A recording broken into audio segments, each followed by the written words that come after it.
Hello, everybody. Welcome to the November Exchange SA Chat. And we're doing the mannequin. That was Leon's idea here. So we are super, super thrilled to be here tonight. This is a very special Exchange SA because I am no longer your Director of Communications. We have a new Student Assembly Board of Directors, and Cruz is our new Director of Communications. So this is going to be a transitional Exchange SA chat between the two of us, and Cruz is mostly going to lead the way, but I'm just here to assist. And I'm super, super excited to introduce our guest tonight, Leon Johnson. Leon is incredibly passionate about finances and about helping us students. We've had many conversations prior to this chat, and he definitely gets on a roll and really gets me fired up about it. So I'm super excited for all of you guys to get fired up tonight. Leon did his MBA at Wharton School and his doctorate at Penn State, and he was the president of the National Medical Fellowships. And he has had a relationship with the APTA for the past, how many years is it, Leon? Like 15 or so years? 15 or 16 years. Yes. So Leon has been speaking at National Student Conclave every year for the past several years. And many of you got the opportunity to hear from him this past year. So we're super excited to open up that opportunity to everybody who's listening. And with that said, I will hand it on over to Cruz. Hello, everyone. My name is Cruz Romero. Thank you, Alexis, for that amazing introduction. I really appreciate that. I'm so glad to be here. I appreciate the outpouring of support that you guys have sent me. I've gotten text messages, direct messages, everything. So that means so much to me. I really appreciate that. Alexis has been monumental in this role as Director of Communications, and I really just need to give her a shout out. So Alexis, appreciate that. With that said, she has done amazing things, and it's my job to carry the torch. So I really hope to be able to do that. She's brought some amazing value to you guys. And yeah, it's my goal to go through this journey together with you all and do that. So we are gonna roll out a new idea for this exchange chat. So I am literally right now posting a poll for you all to take. So go to the APTA SA Twitter page. Again, that's at APTA SA. And you will see at the very top, you'll see a poll so we can figure out more about you guys. So go ahead, take a second, fill that out, and we will get underway very soon. There are two questions. The first one is, who is joining us tonight? And I'd like for you, please, to shout out your name, school, everything in terms of that respect. And I also am scrambling to do this as we speak to send out the second poll, because I want to figure out where you all came from. So Twitter, and meaning, how did you find this? Facebook, word of mouth, and lastly, all others. Great. So now that second one is out, and let's get started.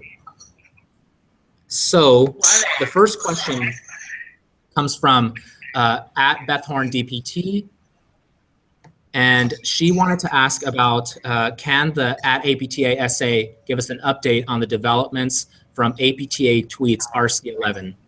It's been about 6 months, just curious on the progress. That's a great question. So Beth, we asked APTA for an update on that. You may have seen Sharon Dunn and Jason Bellamy just do a little quick video on that. Here is her comment. After RC11 passed in the House this summer, we've had a request for proposals out in the market to look at the banking industry to see if they can help us consolidate loans for a better rate. This is something that the APTA can do. We also have a combined effort with ACAP, the education section, and the steering committee. The two groups have added this to their workload, three groups have added this to their workload for the year, so institutions will play a key role in how they're managing tuition. So that is important. Next, directly from the APTA staff, there have been requests for proposals sent out to student lenders and educators. 4 lenders have been asked to come to APTA headquarters to give presentations this week. So it's underway right now. 3 financial education providers have been invited to present to the staff by the end of the month, and there's multiple surveys going out. That is your update. Beth also asks, and Leon, this is your first question. You ready for this?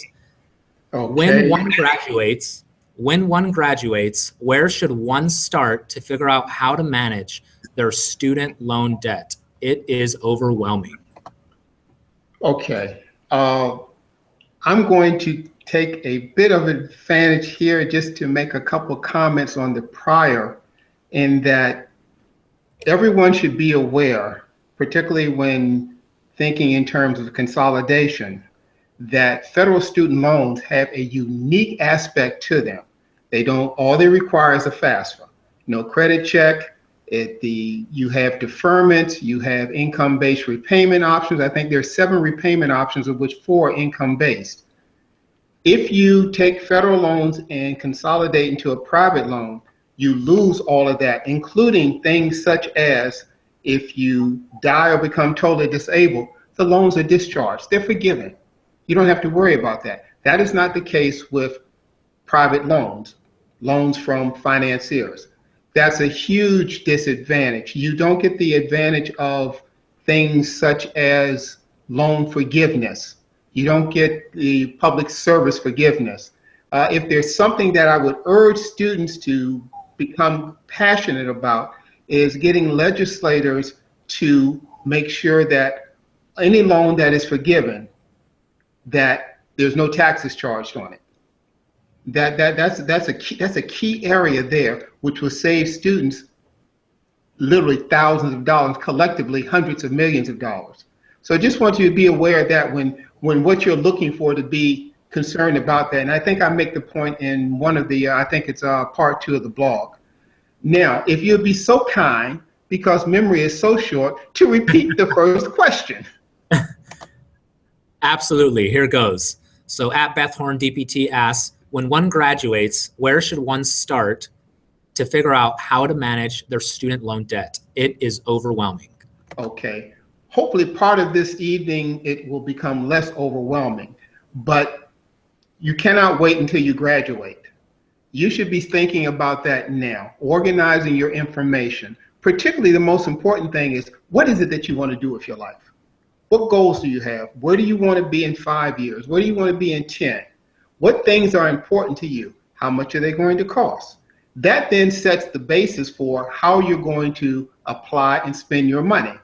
Then you will go through an analysis, and basically it's like a spending plan of, number 1, you want to make sure that you have identified how much discretionary money you're going to have. I remember my very first real paycheck, where actually, you had to clock in, clock out. They did you how many hours you worked. I knew exactly how much I was to get. I got my first paycheck. I looked at it, and my first words out of my mouth about my first paycheck was, "Who's FICA?" Because FICA owes me some money. So FICA. So those kinds of things, and now it's just more than FICA. It's state taxes. It's sometimes city tax. It's federal tax. It's Medicare. It's Social Security. All of those things you kind of don't think about since you've been on, student loans or financial aid for a while. So you have to organize that. You have to know, particularly because as students, you are in a situation where nobody else pretty much is like that. You're coming in a situation where you're starting to enter life in a negative net worth, meaning that you have more debt most likely than you have assets, more liability. So you need to know exactly what that debt is, how much it is, what kind of rate you're getting, whether it's private or federal, because they're distinctly 2 different types of loans, and the amounts and what options you have. And I believe it's in part 2, it will send you to, it has a link to a calculator that you can then plug in and see what your payments are going to be. So those are the key kinds of things. And let me just add about the payments. With the payments is that what you want to do, well, actually before I do that, I've got to challenge the premise. The premise being is that you said the debt is overwhelming. The debt is a sweetheart debt. I wish I could get federal student loans each and every day, because what you're really looking at is something that you could not do. It is allowing you to invest in yourself. So if you graduate, that's the first priority. Next priority is don't borrow money that's going to be used frivolously. If you look back and say, did I really need that while I'm in school? Does that have to do with what I'm here for? Is to get this degree, pass my boards, and go out and do the job that I wish to do, not based upon income. So those are just a couple of things to think about, and I will add some more, I'm sure, with other questions. That's amazing, Leon. I love that. I love that. Alexis, I think it's up to you now. We covered the consolidation stuff here, so yeah, that's great. Off to you. So that was a really great introduction, Leon. And I just want to tell all of our listeners, you mentioned the blog and you mentioned a couple of links, but just so everybody is aware, we did a 3-part series with Leon. Leon wrote the 3-part series in the Pulse blog, and you should have received that in your inbox. But if you're like me, you've gotten a lot of emails in the past couple of months. And so we made that really simple for you to go find. If you just go to www.apta.org/xchangesa, you'll see part 1, part 2, and part 3 on there. And Leon did a fabulous job of going through all of these details to really help you individualize it. And he also put in several links outsourcing to other areas in which you can continue to get educated on that. So it's a really, really great starting point for whenever you're feeling overwhelmed. Go to those articles and read up on that. So with that, Alexis, could I add? Yeah, please do. Don't try to read all 3 at one time. Whatever you do, spread it out, take your time. Don't spend probably as you start out any more than 15 or 20 minutes, because you probably want to go back. It's like what Alexis and Cruz has done for me. They've taken this alien and taken me to this native planet of internet web-based something I'm doing. I'm not sure how I can see myself. And it's confusing, but they've walked me through. Take your time. Read it twice. Think about it. Look it up. We've put links in there. Actually, at the very end, there's documents that you can organize your information and actually do an analysis on the affordability of any budget that you're planning. So, but just don't try to read it and think that you're going to get it all at once. It's like, it's like anatomy. You look at it, you look at the human body and go, okay. And finance is doing this. Financial literacy, it's not like Yelp. You can't go on and say, I want, career and barbecue, and it's going to give you every restaurant and some rating on it. It's going to take time, but it is worth it because it's your money. Absolutely. Really great advice there. So with that, I'll go to Carol Beck at Carol Beck 101 on Twitter. She asks, while in school, should I prioritize growing an emergency fund, keeping retirement and savings, or minimizing loans? What should that priority be, Leon? All 3. No, in all seriousness, I'm impressed, Carol, because you have picked out the 3 key elements that you want to look at. Not knowing your goals or what year that you're in is kind of somewhat, I could be more specific. But what you want to do is to minimize anything that you're doing that does not involve your successful completion of your degree, your health, welfare, and well-being. And with that, any money that you spend that is borrowed, then you spend it based upon your goals. But you do want to, one, get in the habit of saving. And the first part of the saving is an emergency fund. Because what happens, particularly with students, it's all, well, when I was growing up, it was the nickel and dime stuff. Now it's $100, $500 stuff for you guys. Everything that you didn't plan is somewhere falls in that. If as a student you have that amount set aside, you then don't have to put it on the credit card. And hopefully, once it's put on the credit card and instead of $500, you get a choice of paying $35, you know, okay, I'm gonna pay either all of that or most of that, and then just start paying myself back because I'm now saving money. In regards to retirement, that is an excellent thing that you can do, particularly if it's a Roth IRA. But with a Roth IRA, what is important is that you have to have earned that amount of money to put money into it. But the beauty of it is that it is not taxable, and it serves somewhat like a savings account in that you can actually go back into the Roth before you hit retirement age, such that you then do not have, in essence, a penalty for it, and take from it for education, your first house, medical emergencies, those kinds of things. Now, you can't take from the interest that's earned, but it allows you to have money that is growing for you. And time is the key here. Time is the essence of building wealth and having the ability to save. But the saving part, the math of it is the easy part. Changing your behavior, changing the idea that, for example, debt is bad. I did, what was it? Did some numbers, and we did it at the NCS. And everybody, I'm sure there's nobody out there who's listening to me is embracing debt. I just get this. I'm probably the only person on this webcast that going, yeah, I like debt, but it's a certain kind of debt. You feel that, as a matter of fact, on CBS News this evening, they were talking with students and saying how students are just overwhelmed by debt. And you see this? I pulled all my hair out. Because that is wrong. That is absolutely wrong. No, I didn't have any hair to start out with. Okay. But the fact of the matter is that student loan debt is so beautiful. If you look at, for example, I did this for the sessions in Miami. We assumed $80,000 a year as an annual salary for PTs. Okay. The debt reported by APTA was $113,204. I doubled that as a repayment. So what you have is an annual compensation of $80,000, and you would pay back $226,408 over repayment period. Okay? Okay. Now that's where you are.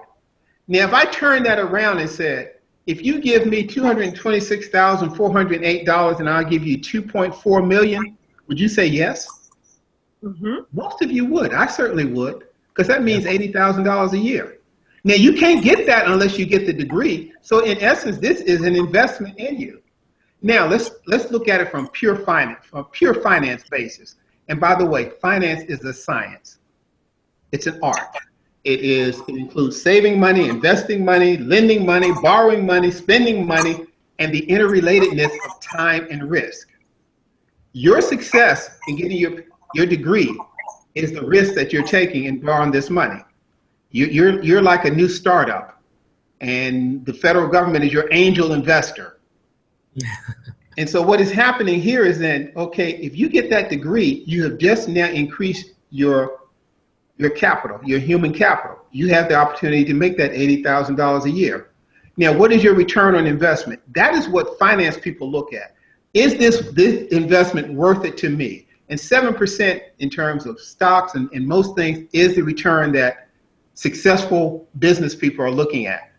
That same scenario that I just created for you, that return on investment is 8.18%,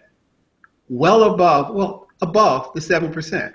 And if you just look at it on a pure cash flow basis, it would take less than 3 months for you to pay that $226,000 that you borrowed back, just on a dollar generated for dollar generated. So the debt is really working debt for you.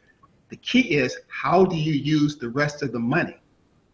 How much money do you now apply to your loans? Most folks want to get rid of, I can't take that. I want to get rid of it quickly. Doing that is that, in essence, giving the lender a bonus. If you can legitimately do so and make the payments lower, take that difference and put that money to work for you over that time. Some risks, if you go in the market, you can look at anywhere from 7 to 10% return, sometimes higher. We really can't predict at this point in time because we've got a whole new generation, a whole new group in Washington. But the way the market is looking up, folks are excited about it. So if you take that, you can actually make money off your student loan, build your net worth, do what you want to do, and not have to go into a job that you don't want to go into. And that's another aspect of it. When you're starting out, you probably want to start out with something like a student plus budget. It's not going to be easy for you, but it's better for you to do it now than to have to become a student again when you're 50, just to try to save money. But so tell us what you mean by student plus budget. Student plus budget is that you kind of live at the same level that you did as a student, but because you're making money, you can now you are going to now embrace life a little more. Don't want you to feel anything that comes close to a sacrifice. But what you can do, and one of the key things is when I analyze budgets, is go, okay, what one can do is have a few more roommates, because if the statistics and research is right, you guys want experiences. You enjoy doing things. You would rather not have a lower student loan payment than give up a latte. Careful. No, this is just a quote of the research. So it's more about experiences.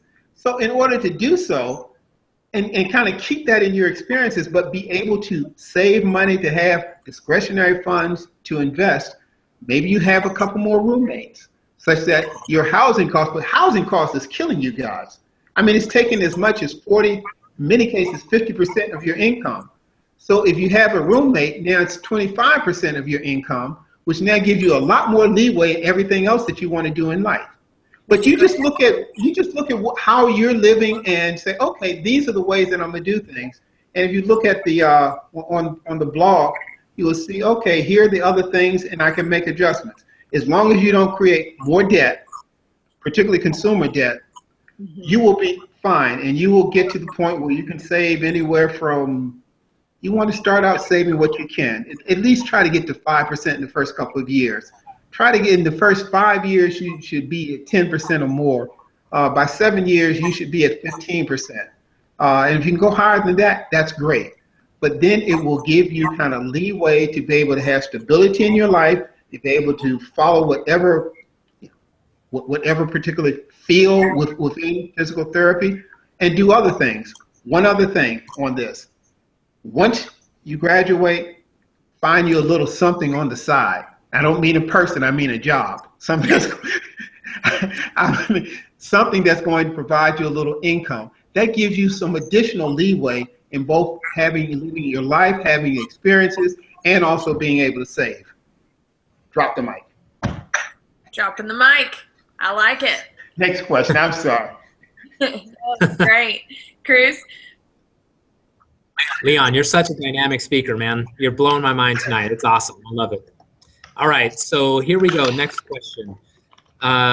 This is from at Sarah7337. What are some of the more important things to financially look for when applying for jobs? Great question. Outstanding question. Mm-hmm. Way to think ahead. Now, Sarah, one of the things that particularly, there is something called the gender gap. I spend a lot of time in sessions where they're longer to talk about the importance of things that are in the gender gap. And the reason being, I just want to pull up a couple of things, look at Okay, I need to find a slide because it is so important that you recognize that one, that you're being paid the equivalent of what the job is for. And it is important then that you probably ask and other, particularly women in the field, in that particular company, you want to make sure, you want to look at things like, one, are you going to have someone there that's going to mentor you in the area that you're interested in? That's important because the happier you are with your job, the happier you are in pursuing what you're interested in, the more effective and productive and just basically happy that you're going to be. But a mentor is just key and important in moving through a career. On the financial side, you want to look at the benefits. Some companies are actually doing things like making an offer if you will sign on for a certain number of years that they will give you money that will pay towards your student loans. Yes. Now, and if it's a nonprofit, which means that if you have an income-based repayment that has, say, pay as you earn, just as an example, that after 120 payments, basically 10 years, and some of the payments can be zero based upon the calculation, that your loan will be forgiven. That also happens to be one under the service forgiveness. You aren't taxed on that money. So that's a nice deal as well. You want to look at, do they offer a retirement program? How much in the retirement that they offer? If they offer 2 cents on every dollar that you put in, sign up for it. Make sure that you leave no dollars on the table. And then one of the things that I've suggested that particularly new professionals do is that once it's matched, and it's generally matched at about 6%, once you hit that 6% level, you then switch over to a Roth IRA, which I mentioned earlier, and then put money into there. Now that helps you toward your savings goals, and it starts your money working early. So those are a couple of things. The gender, the repayment, a mentor, those are key things. Wonderful. I'm sorry, cost of living. You want to do some research about the cost of living in a particular area, such that you will know how to prepare and budget. Within the blog in part 3, as I said, there's an affordability analysis. There's affordability scale there, which you can then actually go and play around with. Okay, how much money will I have? If you don't know an exact figure, take the average, drop it down maybe 5%. For expenses, increase by 5%. But it'll give you a real good sound feel for what you will have and how you're going to spend it beforehand. Recognizing that you're going to have things like relocation costs. You may have to add some wardrobe things to it. With an apartment, you're going to have utility. What do they call those? Where you have to they're not down payments. Oh yes, but you know what I'm talking about. Yeah. Those kinds of things you want to put into your budget. In essence, what I'm saying is that you don't want any surprises, and it may not even be a bad idea. Is that in your last year that you take a month or at least a couple of weeks and keep a spending journal, so you know exactly what you're spending and why. So those are a couple of things that I would clearly recommend. And for all the ladies that are on, I just want to emphasize a few facts because they're so absolutely important.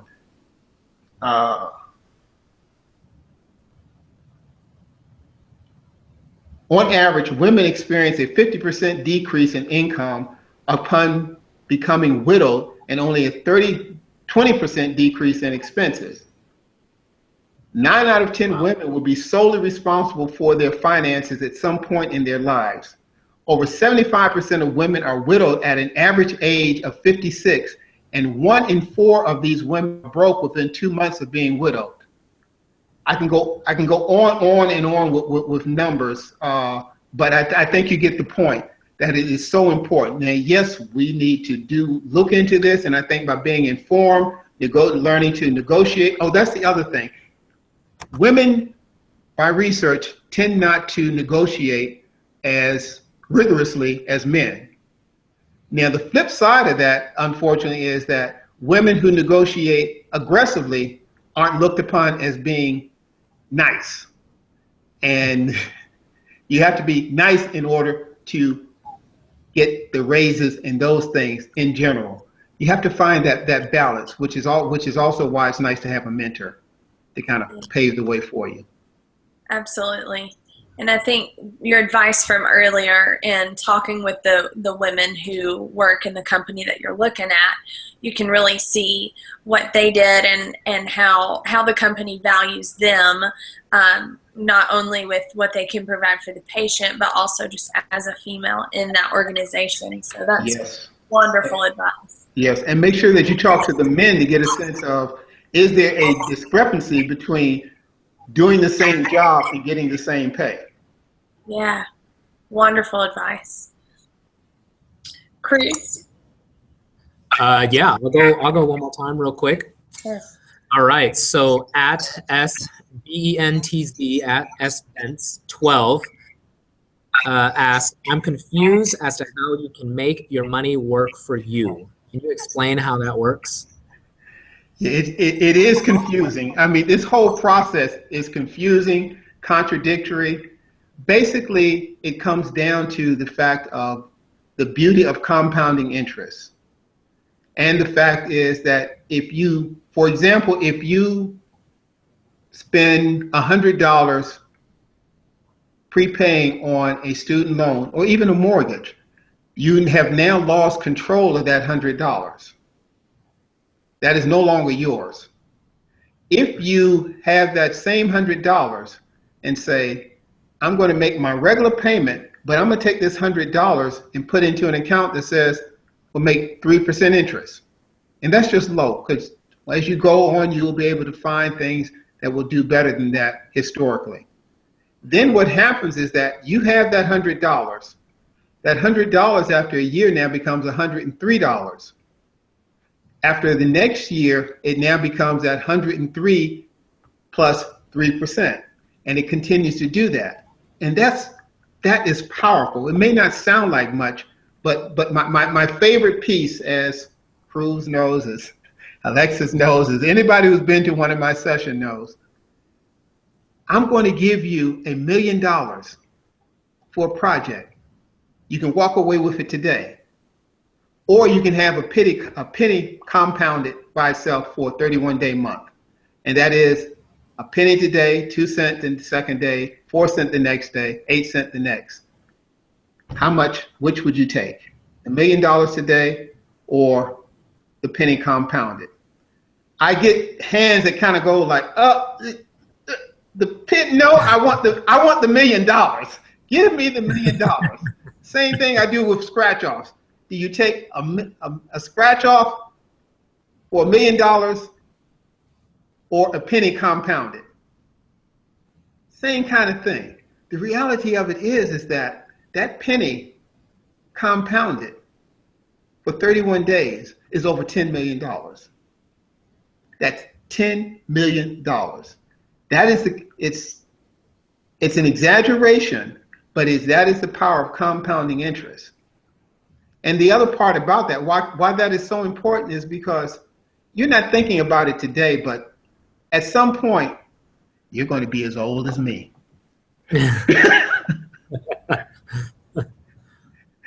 And what happens then is that you're not going to want to. And you know what, you guys, I love my physical therapist. I see my physical therapist every week.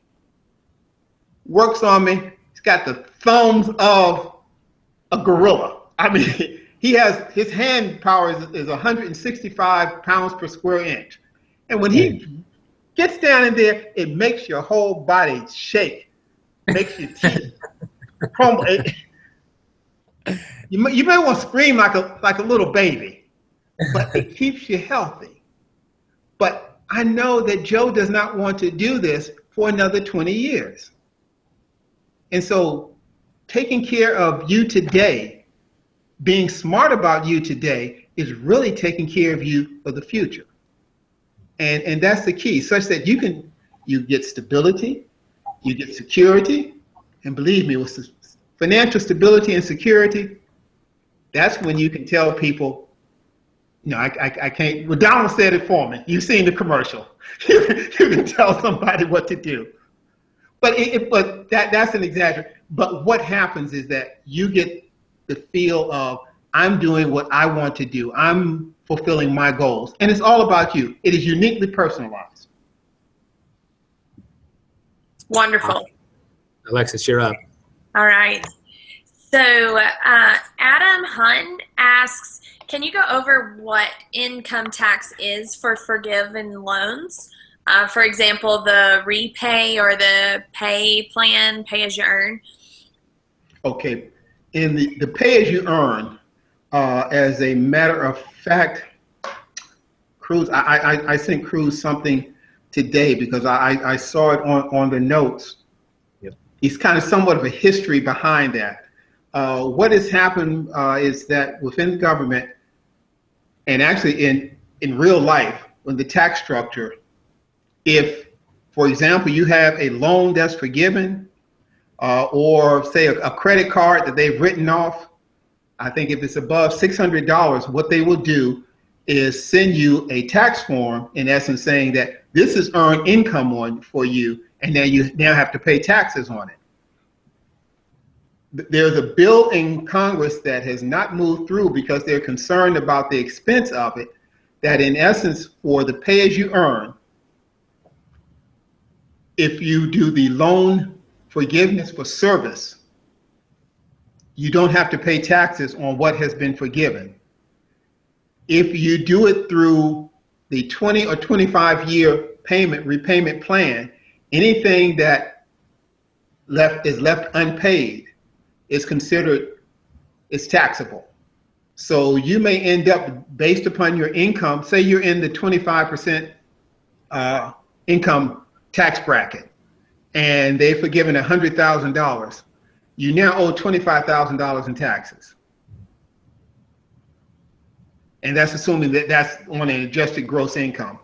So you will want to work with a tax professional. But while we're on that, I also want you to think about in terms of, particularly if you can do the loan forgiveness under the service, and even not being under the service, working with a tax professional, a CPA, to make sure that you're either setting aside money that's going to handle that, because if you're being forgiven $100,000 and you still have to pay $25,000, you're now $75,000 ahead of the game. It's just that what happens is that people do not prepare for it. Now, for folks that are married and filing jointly, they also want to work with their tax professional, because what the best thing for them to do may be to be married but file separately, because the whole algorithm that creates the payment that you will make is based upon your income. And if you show both incomes, now you're making a higher payment. And in virtually all cases, what you lose as a filing married is more than made up from being able to get that lower payment and have that money work for you. I hope I've made it explicitly clear that just getting a lower payment and not having that some part, if not all of, and it's individual, because you have to be able to live and make some, let it squeeze a little. I'm not calling it sacrifice, just squeeze a little. You know when that's happening. To put some of that money to work, because the longer time that you have it to work, the better it is. The most recent model that I did for a client is that missing 10 years reduce what they will have at 65 to retire in half. I can find quickly. And by missing 10 years, you mean they did not save money? Exactly. Thank you, Alexis. I want to give a true example, and I will find it in a second, the numbers, but basically if you wanted, okay, I know, fortunately I put down a note and I know exactly where it is.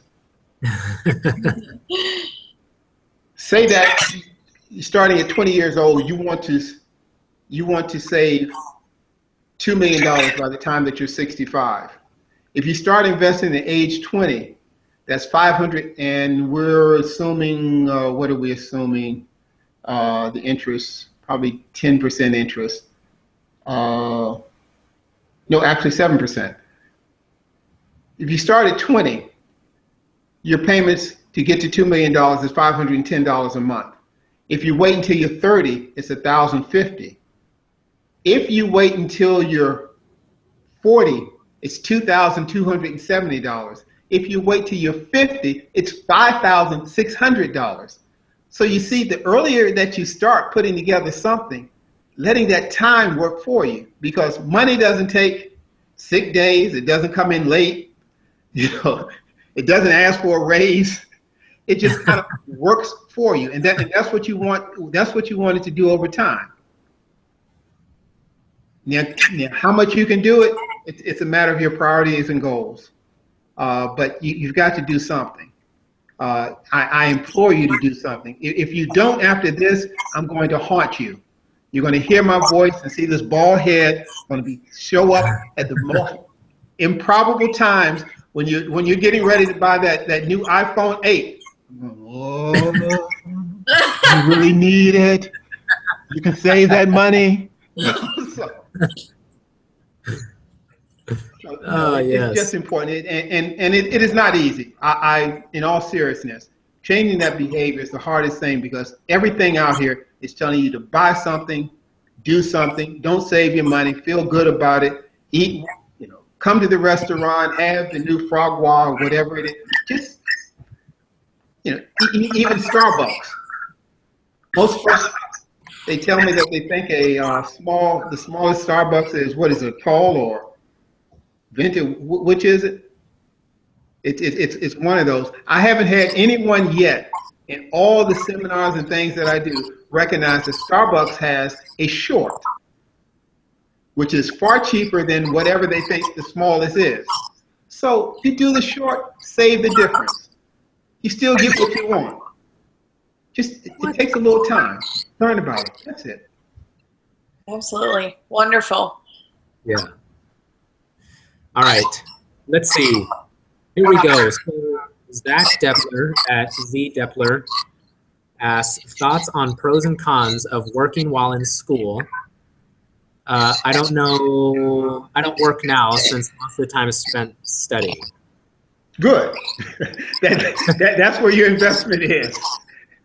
Unless that work is going to average $80,000 a year for the next 30 years, being in school studying. But you know you better than anyone else. As long as your classes, your work, your interaction with your peers, which is also very important.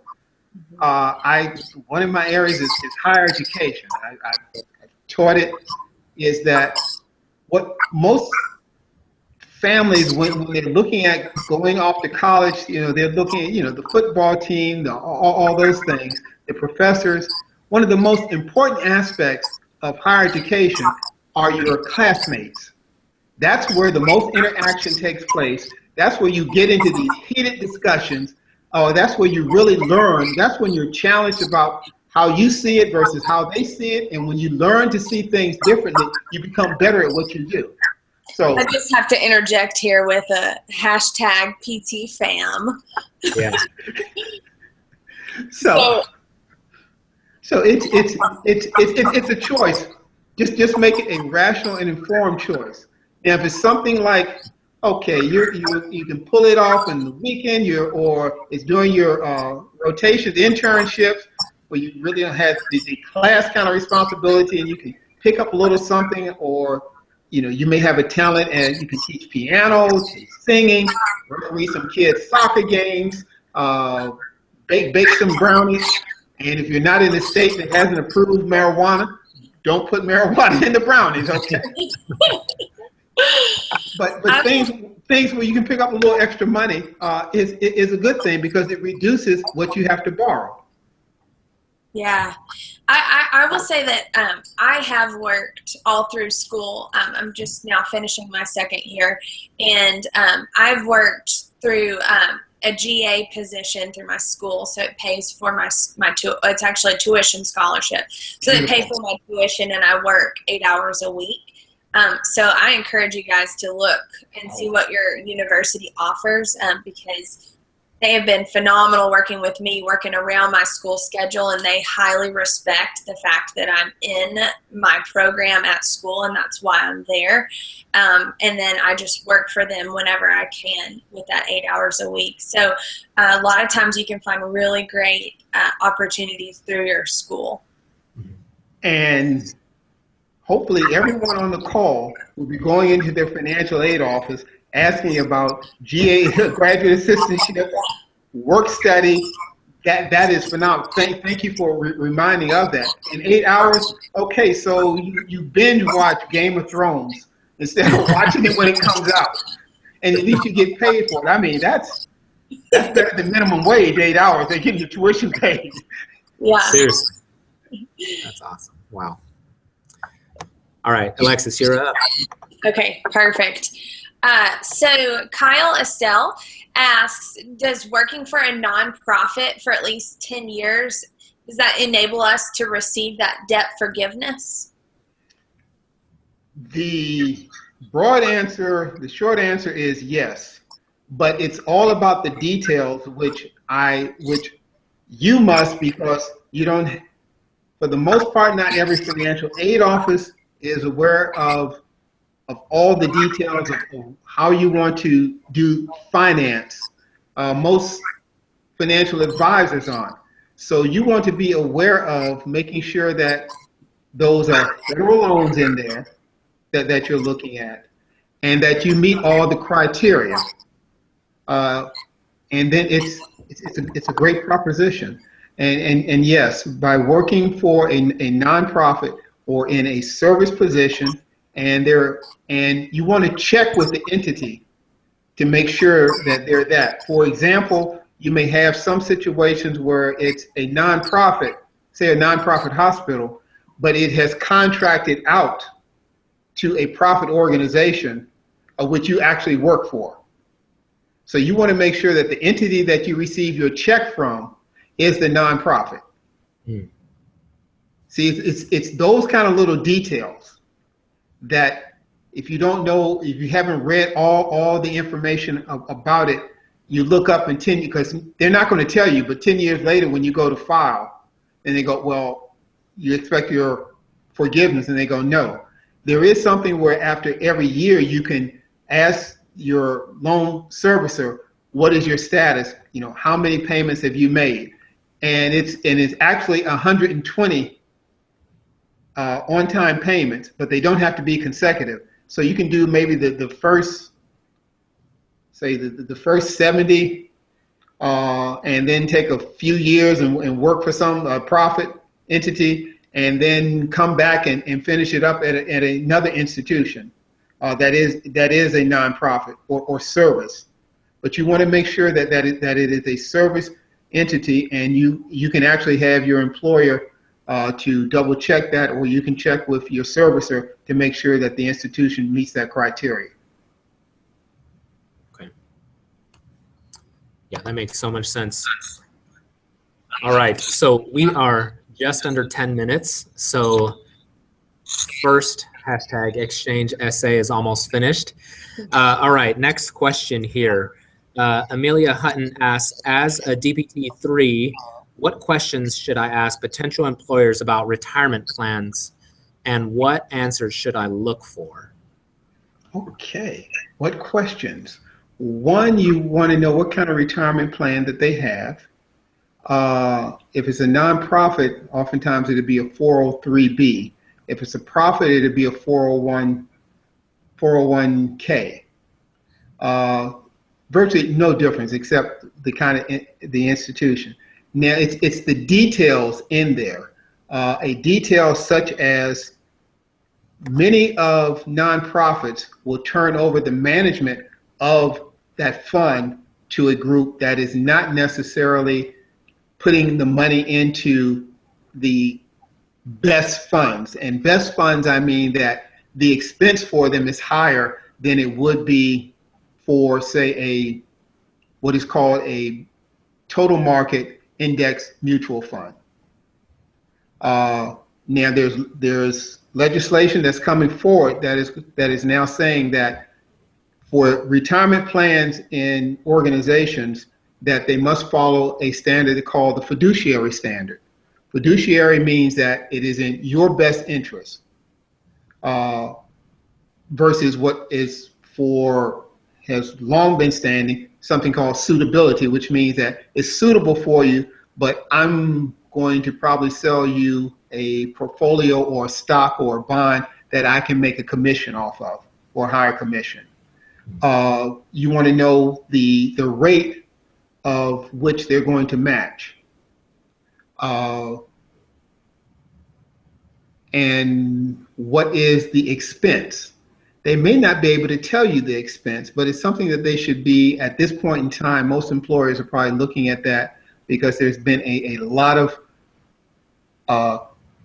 outside groups saying this is unfair to public employees, particularly teachers, a lot of teachers, police and service workers, especially at smaller companies and in smaller municipalities.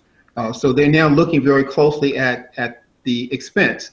For example, a 1% expense rate over 20 years, that is now added up to 20% of the funds that you've had, as opposed to a 0.03% over 20 years, which adds up to, what, 10 years is 3%, 6% versus 20%. That's of your money that didn't get a chance to work for you.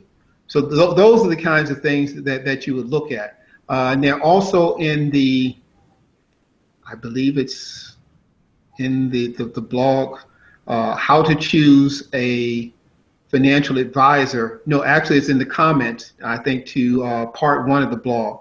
Talks about other information about the Roth, how you choose an advisor, and those would be similar kinds of information that you would ask. Awesome, Leon. Yeah, that's great. All right. So, Alexis, we got time for one more. What do you think? Yeah, I think so. Go for it. We've had awesome information, so ask one more. Finish it up. Oh, eyes are glazed back by now for those folks who just haven't fallen off. That's the good part about the blog. It's written. Yes, yeah. So definitely go to the blog for sure. So that blog, really quick, one more time, is The Pulse, and you can find it by going to apta.org/exchange-SA. So Jillian McLean at Jillian GGAN asks, while we're in school, what can we do as students to manage our future debt? Borrow and spend what you need just for school. To be successful at school, again, to maintain your good health, your welfare, your safety. Don't want you living in a basement apartment with 2 sets of bars on the window.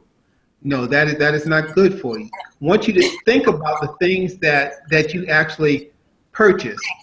Create, even to this day. If I see something, anything above $50 that I haven't already thought about, I will take 24 hours. And I can 99% of the time go, I really don't need that. Now, you may want to borrow, say, in your first or second year, a little more and create a savings from that, because you're going to need money that you don't want to go into a credit card for, which the value, and I mention that is because the value of the money that you get from your student loans, and value of money is the interest rate that's charged to it, is what, 4 to 6% now. If you put it on a credit card, at best, for most students, are going to have something between 12 and 22%. So, and then you get an option for, you have money to take care of the emergencies and the changing, but just start to think about how can I better use the money that I have to achieve my goals, and go back to goals. What is it that you want to do? It is so personalized. It is so unique. If you work from that point of view and say, this is my money, I'm going to create wealth for me, not just to get rich, but to be able to live the life that I want to live and enjoy the profession that I've chosen. Awesome. Leon, it's been great having you. So for all of the live viewers and for those of you that are going to watch this after, one of Leon's requests for doing this was to ask a challenge question at the very end, more of a call to action question. So if you go back to APTA SA Twitter page, again, that's APTA SA, you'll find Leon's challenge question. I'll ask you right now live. So after this #exchange SA chat on financial literacy and debt management, I am going to do ? And you just fill that in for yourself. You can tweet it out right now and have conversations about that. Another thing that I want to let you know about as we're wrapping this up is the December Exchange SA is coming up. So mark your calendars for December 2nd through 4th. The board, the new Student Assembly Board of Directors, is going to be at orientation in Alexandria, Virginia on December 2nd through 4th, 2016. And we're actually going to do our Exchange SA through a different medium. We're going to actually go Facebook Live through the Facebook APTA SA page. So just a couple things here. I'm going to do an interview with Megan. She's the new president of the board. I'm also going to do a surprise interview with 2 of the members of the board as well. You won't know who those are just yet. And lastly, I'm going to do a surprise interview with an APTA staff member. So look forward to that.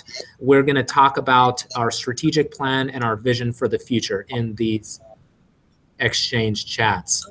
Lastly, with 2 minutes left, just one more tweet that's gone out is, what did you find most valuable about this Exchange SA chat tonight? And what do you still need more information on? I want you to know that Leon sent me an email of his presentation from APTA NSC, the National Student Conclave. You can email me at aptasa.doc, or Director of Communications @gmail.com. Again, that's aptasa.doc@gmail.com. And I will personally send you that PowerPoint. Leon, do you have any closing thoughts? Closing thoughts. Last thing, I'm challenging you because of the difficulty of changing behavior is to start a money support group or investment club, something where you will now be accountable to some others, as well as you will be able to bring to each other information about basic kind of financial things, even if it's just a day or an hour a month, to do something to make sure that you have continued to work on this and be accountable, because all of you are extraordinarily smart people. You can rationalize in your head versus anything. But when you have somebody else who's looking at you to be accountable for what you say that you want to do, it kind of helps. And I want to suggest that within that group, that you make it intergenerational, that you have someone who is a bit older, and maybe even someone, if you have a younger sibling or someone, it helps to gain the perspective on that debt can be good. Money and debt are tools to be able to achieve what you want. Thank you so very much. And a special shout out to Alexis, to Cruz, for getting me through this. This has been awesome. I hope folks have enjoyed it. Thank you so much, Leon. It's been amazing having you on here. I'm gonna have to watch this like 3 or 4 times to make sure that I really digest everything. So yeah, thank you for that. And thank you to all of our live viewers, and for all of those of you that are gonna watch this again. I hope this was valuable for you.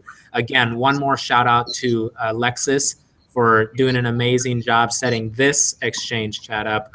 and all the amazing work along with the previous board. So thank you for that. I hope everyone has a great night. And with that, we will get out of here, guys. Have a good one. Talk to you Peace later. out. Bye. Thank you.